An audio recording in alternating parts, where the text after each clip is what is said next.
Je prends refuge en le Bouddha, je prends refuge en le Dharma, je prends refuge en la Sangha. Je prends refuge en le Bouddha, je prends refuge en le Dharma, je prends refuge en la Sangha.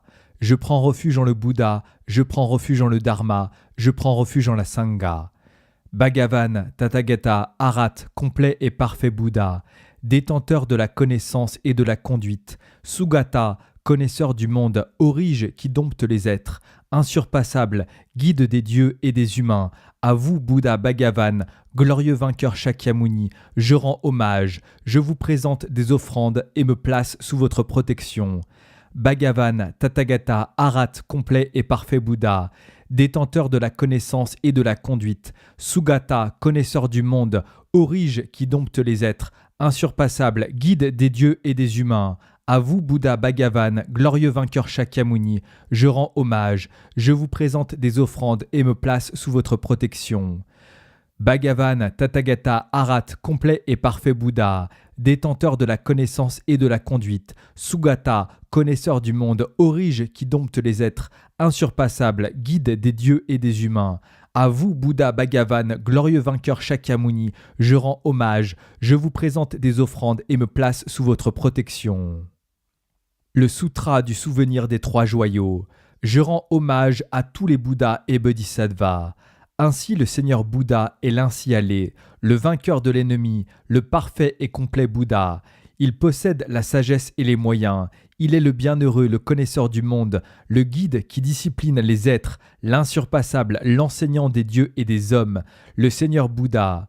L'ainsi allé a pour cause concordante les mérites. Ses racines bénéfiques ne sont pas utilisées en vain. Il est parfaitement paré des différentes patiences. Il est le fondement du trésor des mérites. Il est orné des signes excellents et les fleurs des marques sont sur lui épanouies. Sa conduite est toujours appropriée. Le voir ne peut être déplaisant. Il est la grande joie de ceux qui se plaisent dans la foi. Sa connaissance est invincible, sa force irrépressible. De tous les êtres, il est l'enseignant. Des bodhisattvas, il est le père. Des grands êtres, il est le roi. Des êtres, il est le guide vers la cité du nirvana. Sa sagesse est infinie, son assurance inimaginable. Pure et mélodieuse est sa parole. On ne peut être rassasié de contempler son apparence. Sans pareil est son corps. Aucun désir ne l'entache, aucune forme ne l'entache. Il n'est pas non plus mêlé au sans forme. Il est entièrement libéré des souffrances, parfaitement libéré des agrégats. Il n'a pas de constituant, ses sens sont maîtrisés.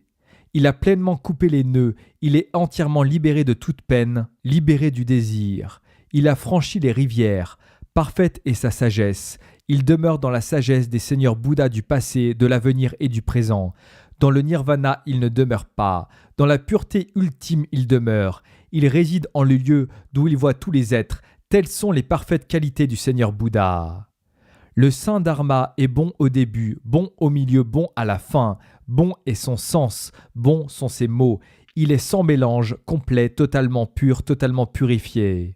Ce Dharma que le Seigneur Bouddha a excellemment énoncé, voit parfaitement, est sans maladie, n'est pas soumis au temps. Il guide parfaitement, le voir est bénéfique. Les sages le connaissent par leur propre intelligence. Parfaitement enseigné est le Dharma du Vinaya énoncé par le Seigneur. Il est renoncement, il conduit au parfait éveil. Sans rien qui ne convienne, il est cohérent. Il est fiable, il met fin au mouvement. La Sangha du Mahayana est engagée dans l'excellence, engagée dans la sagesse, engagée dans la droiture, engagée dans l'harmonie. Elle mérite qu'on joigne les mains devant elle, mérite qu'on lui rende hommage. Elle est un splendide champ de mérite. Elle rend les aumônes parfaitement pures. Elle est un objet de générosité. Elle est toujours un grand objet de générosité.